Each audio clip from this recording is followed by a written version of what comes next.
Hello everyone, welcome back to my channel and to Ella and Alec's story. We are now back with Alec. After the threat to Wilhelm, I played the dutiful son. Say the right thing became my mantra. I even agreed to an outrageous plan for Westlake Prep and the autumn masquerade. That every night after the penthouse was asleep, I'd pull out my secret stash of gems from their hiding place under an obliging floorboard by my bed. All new stuff, super powerful. And the best of these, my midnight diamond, is a small black stone that holds hundreds of other gems within it. If you stare at it in the light, in the right way, you can see rubies, emeralds, and sapphires. With this much magic inside it, my midnight diamond is arguably the strongest casting stone ever created. No one even knows how to cast a counter spell to stop it. It's so new. The only trouble, I haven't yet gotten the gem to speak to me. Once we connect, I can start to try out a few castings. For months, this is something I've tinkered with in my spare time. That's over. Now I need to figure out how to use the Midnight Diamond and fast. If I can connect to the gem, I can figure out a way to free Wilhelm and his crew, as well as get myself out of this horrible situation. Most of all, I want to see Ella again. Being apart from her just makes it all more clear that, above all else, I want true love in my future. Things may look bleak, but I won't give up. One way or another, the Lasham family curse will end. With me. Well done, Alec. Well said. Ella, 2 weeks later. 14 days, 12 hours and 30 minutes. That's how much time has passed since Alec and I visited the Queen of Hearts. Since then, there's been no word from him. And I'm not the only one either. Knox hasn't heard from Alec either. Brian and I have gotten a new apartment near Central Park and school. This isn't one of Aziz's safe houses, by the way. Knox actually owns it. Side note, I never suspected that Knox owned an apartment complex. Then again, I didn't know he had multiple castles in Europe either. So there you go. It took a few days of camping at the Speedway, but the place finally got magically secured. We moved in last week, and that's when the ugliness happened. Honestly, it's more than I want to think about right now, so I won't. Instead, I focus on Cheshire Cat. I've done everything I can to find that feline. Gustav and his mouse brigade have been searching the city top to bottom. Doc 8 loaded me up with detection charms. Even Knox and Briar got in the act. They started what we call kitty patrols. The entire pack is on the scent of Chesh. Still, no sign of the cat. We keep looking though. Which brings me to my final bit of news. Westlake Prep. Going there is still mega boring and dangerous. And I should stop attending. After all, the only reason I was there was to see Alec. Maybe that's a little sad, but I'm a girl enough to admit this stuff.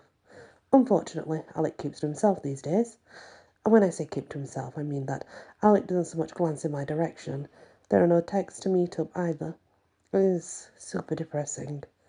I hadn't realised how thoroughly I'd gotten attached to Alec, even as a friend. That said, I don't believe Alec is ghosting me by choice.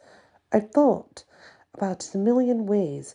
The only reason Alec would go into douchebag mode like this is because of his parents. They're blackmailing Alec somehow.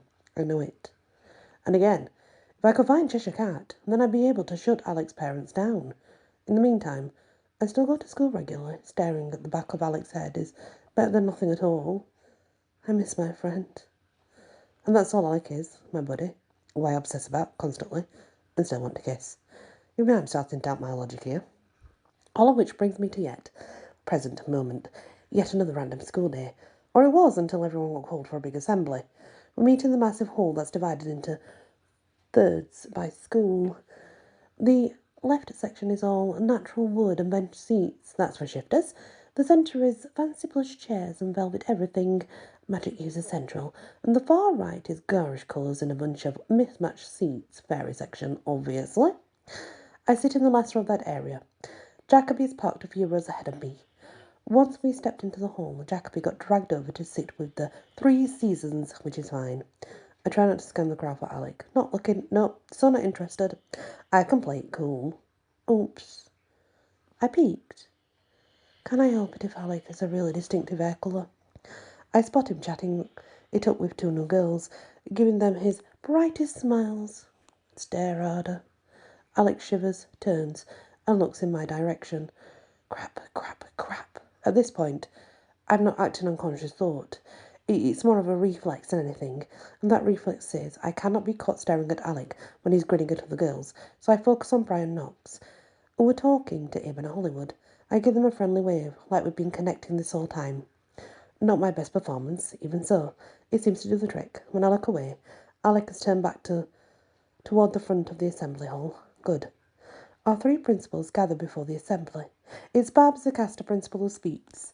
We've called you here to announce some new students in our school. Goldie, the fairy principal, flits her side. We haven't any new students since classes began this fall. Winter raises a hand.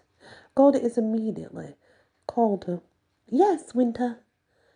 We have a new girl, she giggles. Ella. Oh, not this again. Ah, yes. Goldie stares at me like I have three heads. I keep forgetting that Ella's a fairy. Bab steps up. We could conjure her some fake wings, you know. Not a bad idea. Bab points towards me. Stand up, Ella. I slump lower in my seat. I'm good. You're new. You should stand. Across the hall, Bryce stands up. I'm new. Knox rises beside her. Same here. And because shifters are great this way, the entire werewolf section of school stands. My chest warms with affection. Brian Knox are the best. I stand as well. I'm new too. Bab scowls. Everyone, take your seats. You're wasting valuable time from our new big event for the assembly. As I was saying, we have two new students. These are true celebrities from the magical world. Please rise.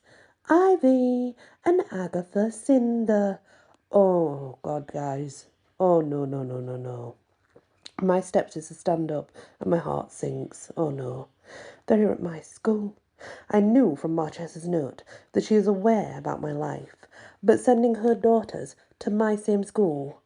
What the what? That's when I notice it. Ivy and Agatha are the girls Alec was just chatting up. They sit on either side of him.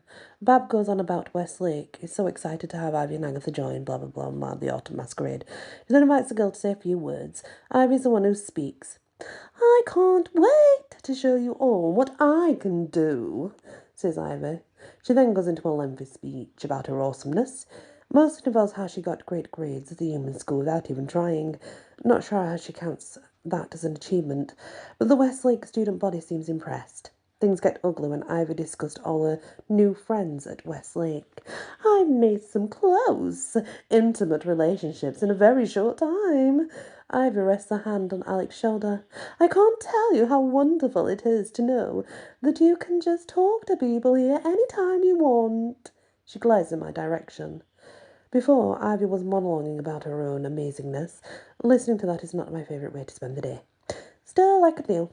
But pawing Alec's shoulder while describing how she can chat with him any time she wants, that's just mean.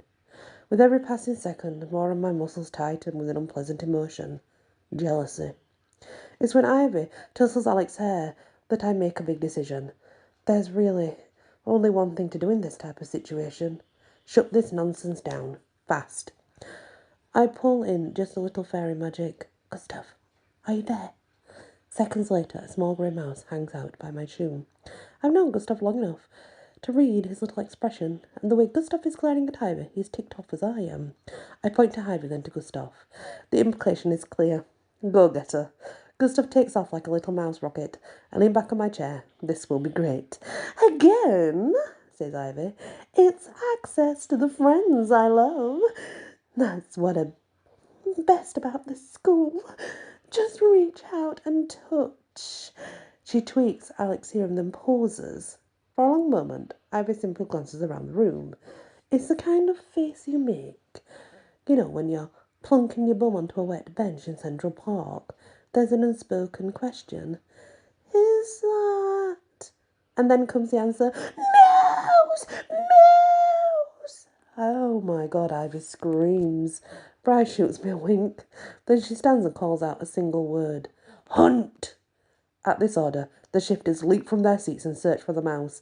The entire assembly hall goes berserk. The wizards race around, mostly trying to avoid the shifters. Meanwhile, the fairies use the opportunity to cause general trouble. I'm talking tripping up casters, summoning rats to befriend the mice, and making the chairs dance. Fairies really are the worst. All in all, it takes the principals 20 minutes to get everyone to line up and return to their respective parts of the school. At the end of the day, I've learned a valuable lesson. When it comes to friends, I'll take quality over quantity any day. Briar Rose is simply the best. Well, Ivy deserves that, right? God, that's awful, though. Absolutely awful. Not only have they, like, taken her away from her true love and taken Alec away from his true love, but they're, like, rubbing Ella's face in it, aren't they? You know? I mean, like, that's really rubbing Ella's face in it. And let's be honest, Alec is not... he's not interested in Ivy, one bit. But they're going to make him, aren't they? Thanks for listening to this episode, and many blessings.